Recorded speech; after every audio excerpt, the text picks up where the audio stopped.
Hi, welcome back. This week's essay is by Anant Argawal. He's a professor of electrical engineering and computer science at MIT. He also serves as the president of a program called edX, which is an online school where students can take free classes put on by some pretty famous universities around the country, like MIT and Harvard University. And I'll talk a little more about that in a minute. Argawal's essay is all about something called moocs. Now, this is an acronym for Massive Open Online Courses. Agarwal is very passionate about exploring new ways to teach, and as president of the edX project, he believes that in the very near future, some of the best opportunities for learning will take place online. And in many cases, it will be free. But to get a better idea of what's happening with MOOCs, let's take a quick look at the history of online learning, because it's certainly not a new concept. It really all started with the idea of individualized learning, meaning that a student can learn something without a teacher at the front of the class running the show. Of course, this usually included some type of machine. One of the first examples of this came around in 1928 when Sidney Pressey, who was an educational psychology professor at Ohio State University, invented the testing machine, which generated multiple choice questions that students would answer by pushing buttons. When they were finished, the machine would show them their total score. Another early example of individualized learning comes from B.F. Skinner, who was a very respected psychology professor at Harvard University back in the 1950s. He invented what was called the teaching machine, which was kind of similar to the testing machine I just showed you, but Skinner's version was a little more sophisticated. Students would read questions that were printed on a roll of paper and then write their answers just below. When finished, they would then turn a large knob and move on to the next question. Now, B.F. Skinner is known more for his work in psychology than education. He was the guy who did a lot of experiments with behavioral modification, and he tried to prove that humans don't really have as much free will as we think. We're mostly acting on a subconscious level, choosing to do things according to how much pain or pleasure is associated with that activity. Which might explain why B.F. Skinner's other inventions, like the air crib, never really caught on. Skinner was definitely onto something. He was questioning whether it really makes sense to have a classroom where students all have to move through the material at the same time, the same place, and the same speed. A learning machine would allow students to learn at their own pace. I've included a link to a very interesting film from 1954 that has B.F. Skinner himself explaining his teaching machine.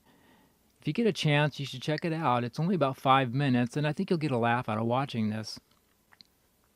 Eventually, the concept of individualized learning turned into distance learning, which is still nothing new because even as early as 1950, Iowa State University was broadcasting TV courses that students could take instead of going to a classroom. You've probably heard of the University of Phoenix, which turned out to be one of the largest satellite schools we have in the country, and it's now one of the largest online schools in the world. They've been around since the 1970s. By the 1980s, some of the big names who were developing computers and computer software got very interested in this idea of individualized learning and started developing computer-based tutorials. Eventually, the concept of distance learning turned into online learning, which was made possible, of course, by using the internet and the web. As far back as 1997, the California Virtual University was making online classes available to students. They now have almost 20,000 courses and 1,300 different degree programs. The real spike in online learning happened between 2002 and 2008, where online enrollment increased by 187%. Of course, it wasn't long after that people started to question the quality of the education that students were getting from these online schools. Are students really learning anything, or are they just buying that piece of paper? It was a valid question to ask, and people are still asking that question today. Online schools have been kind of stigmatized, and so for a lot of people, just the words online course means cheap and inferior. But that's starting to change. As you'll find out in this week's essay, the typical fast and easy online school is changing, and what's coming into that space is some extremely high-quality educational programs conducted by some of the most respected colleges and universities in the world, places like Harvard, MIT, and Berkeley.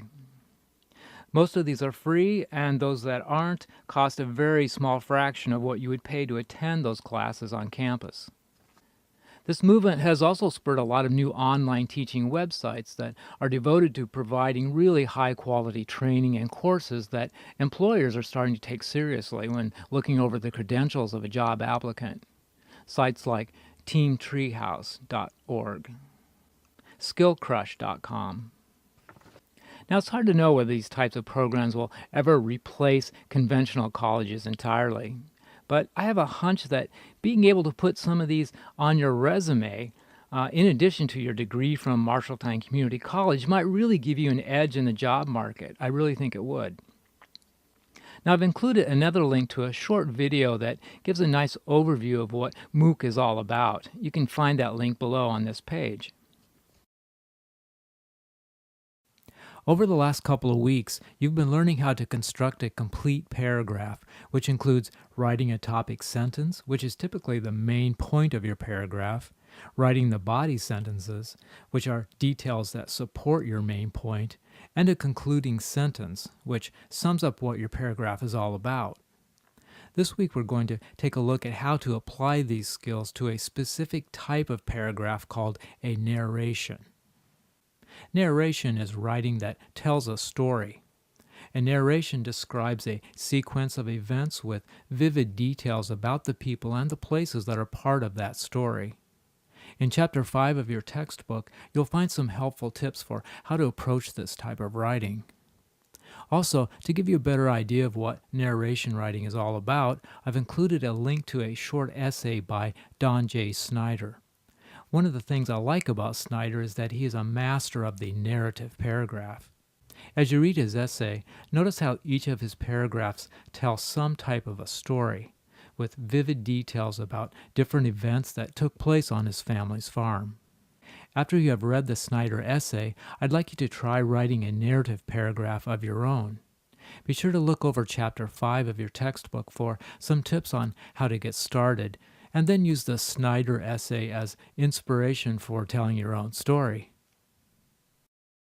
The grammar quiz for this week is all about words that look alike and even sound alike, which can cause a lot of problems for writers because the words can easily be misused in a sentence. In Chapter 14 of your textbook, you'll find a good list of the most commonly confused words that writers struggle with, along with examples of the correct way to use those words in a sentence. Well, that's it for this week. If you have any questions about the assignments, please contact me. Have a great week, and I'll see you next time.